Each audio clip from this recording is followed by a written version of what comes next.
Olá, meu amigo, minha amiga, sejam bem-vindos a mais um Portal do José, iniciando mais uma semana que promete.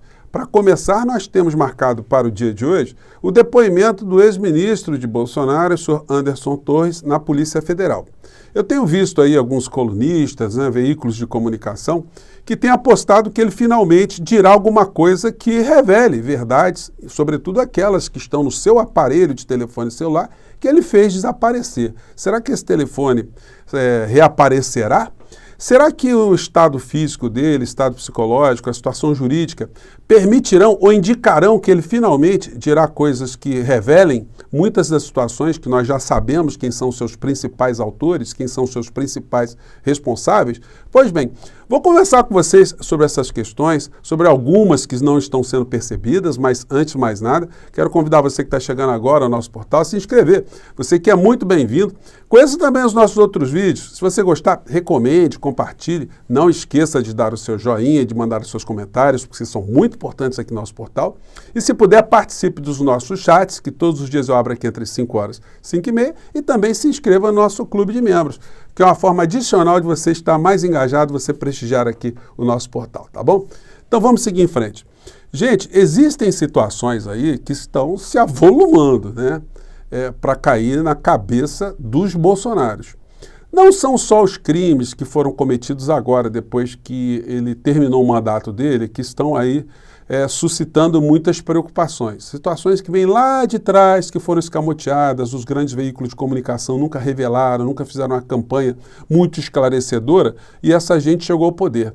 E eles achavam que no poder eles poderiam calar todas as bocas, cercar todas as situações do meio jurídico, a Procuradoria da República, tudo seria varrido para baixo do tapete. Mas uma hora a conta iria chegar e acabou chegando. Eles estão tentando se salvar, mas está difícil, O primeiro que parece que vai inaugurar essa fila de uma situação muito complicada em relação à sua liberdade é o Carluxo, o Carlos Bolsonaro.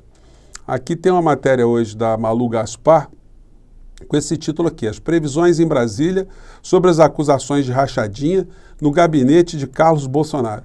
Gente, o Carlos Bolsonaro é o que tem menos blindagem no meio dessa história, porque um vereador ele não tem foro especial, não tem prerrogativa de função, não tem nada, ele é um cidadão comum como outro qualquer. Então, se ele comete um crime e a pena é grave, a pena do crime de peculato é de 2 a 12 anos, a situação dele está muito complicada. Ele vai ser julgado em primeiro grau aqui no Rio de Janeiro pela Justiça Criminal e o recurso dele vai cair ao Tribunal de Justiça aqui do Estado do Rio de Janeiro. Se recorrer, vai para o STJ e vai bater no Supremo Tribunal Federal, que já tem entendimentos, que rachadinha não é um ato meramente administrativo, um deslize, não, é crime grave contra o povo brasileiro, contra a administração pública, contra o cidadão, contra o contribuinte. Então a situação dele está muito complicada. Não é por outra razão que o Bolsonaro sumiu das redes, A última publicação do Bolsonaro aqui, ele ainda está lembrando do Lula, Está criticando o Lula na China. Vocês vejam como é que ele parou de fazer lives, desapareceu e está aí só preocupado com os últimos acontecimentos. Está fazendo algumas aparições tímidas, algumas até que corroem mais ainda a imagem dele junto aos seus próprios seguidores.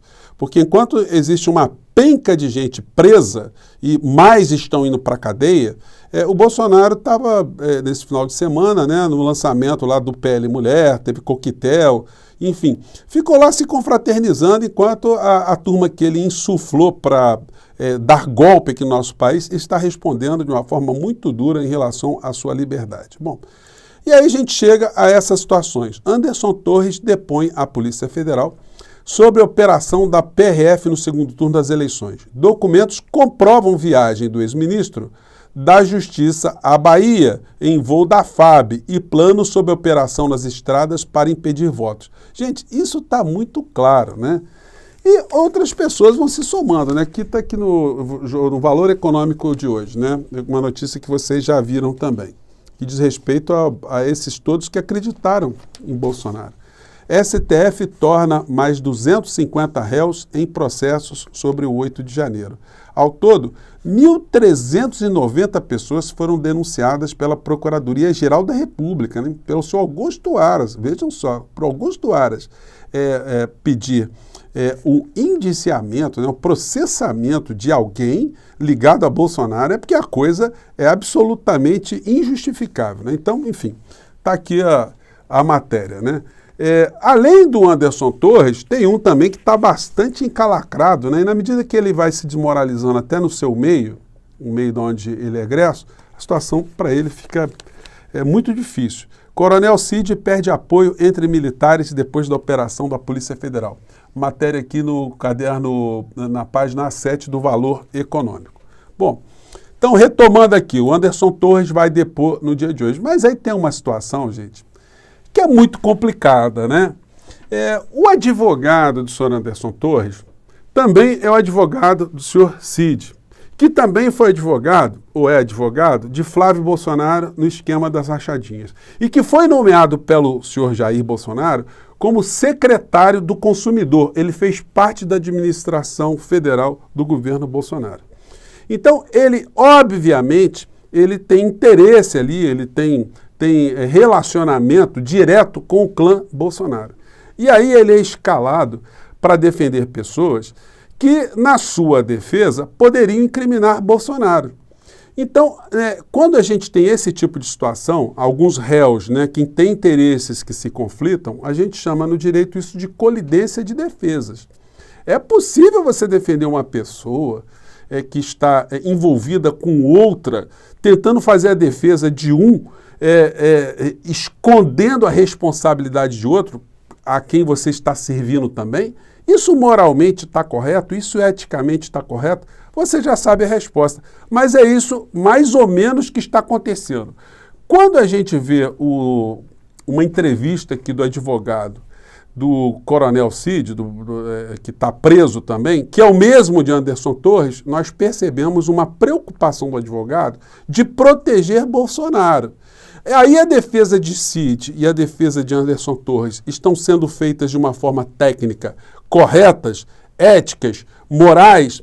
Não há colidência de defesas? Será que o advogado está agindo de uma forma legítima, tentando fazer com que os seus clientes, a quem ele deveria prestar todo tipo de defesa técnica, né, assumirem toda a responsabilidade? Será que isso pode? Será que tem alguma consequência? Vamos acompanhar aqui a fala do advogado do senhor Cid, do Major Cid, que também é do senhor Anderson Torres. Isso vai nos dar algumas pistas, né? Vamos lá. Um ajudante de ordens, como o próprio cargo, o nome do próprio cargo sugere, ele cumpre ordens ou ajuda no seu cumprimento. Mas eu também posso adiantar ao senhor em que nenhum desses dois casos houve qualquer intervenção por parte do presidente Bolsonaro, né? Isso é uma coisa que precisa ser esclarecida desde logo, para que não haja mais confusão ainda sobre esses episódios, para que eles possam passar a ser tratados. Então, a pergunta é, ele está zelando pelos interesses do Coronel Cid, do senhor Anderson Torres ou do ex-presidente da República, né? Gente, mais à frente, o judiciário, se entender que há uma colidência de defesas, ele pode interferir, ele pode, inclusive, anular algumas situações que no correr do processo mostrem que existe esse conflito de interesses. Então quer dizer que você está assistindo uma pessoa, você é advogado de uma pessoa e você vai fazer com que ela assuma toda a responsabilidade de uma penca de crimes para preservar uma outra pessoa? Enfim, engraçado que eu não vi ainda muitas pessoas falarem sobre isso, né?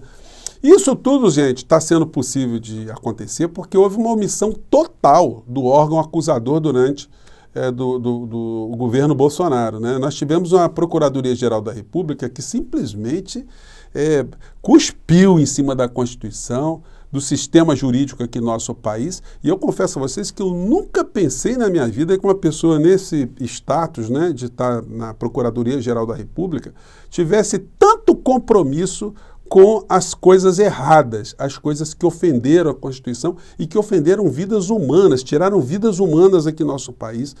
Certamente, algumas situações serão reveladas no futuro e a gente espera muito que o presidente Lula nomeie um futuro procurador-geral da República que tenha esse olhar. Assim como a gente está vendo na Polícia Federal, que há uma insatisfação muito grande das pessoas, dos profissionais que ficaram dentro da polícia vendo os desmandos e agora estão vindo para esclarecer uma série de situações, a sociedade brasileira espera que o próximo procurador-geral da República passe a limpo o que aconteceu dentro da instituição. E não sou eu só que digo isso, né? A gente pega aqui o depoimento do senador da República, que é ex-delegado de polícia, que é o senador Alessandro Vieira, do PSDB lá de Sergipe. E ele fala a mesma coisa que eu venho dizendo aqui há tempos no nosso portal. Vamos acompanhar essa parte aqui, vamos lá. A gente tem que reconhecer que tem uma lacuna nesse processo todo, que é a atuação da PGR.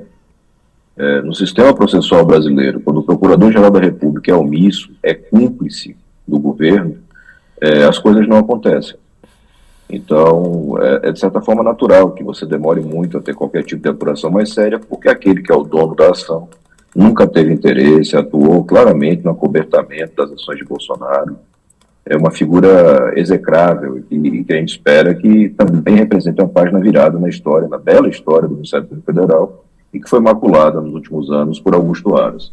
É muito difícil avançar sem o PGR.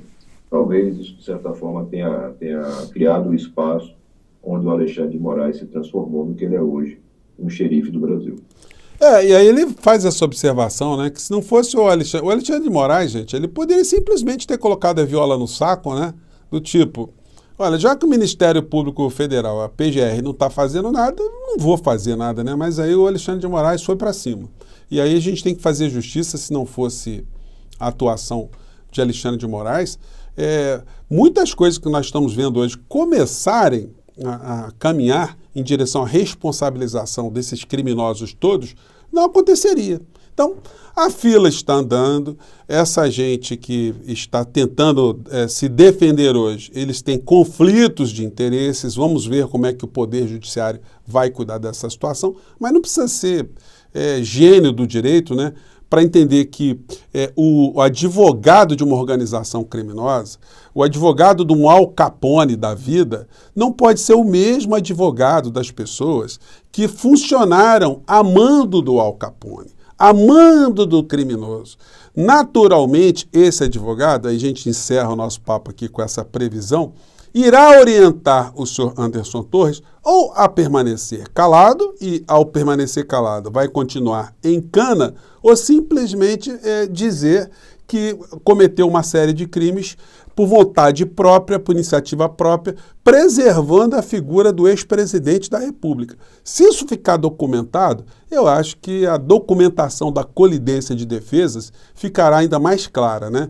Infelizmente, na advocacia não existem tantas pessoas, né, que cometam infrações éticas, mas as que cometem desse modo aí que a gente está vendo aí de uma forma muito problemática, né? E a gente tem o dever de criticar. Bom, eu fico por aqui, gente. Mais tarde vamos conferir aí como é que foi esse depoimento, tá bom? Um grande abraço, tchau.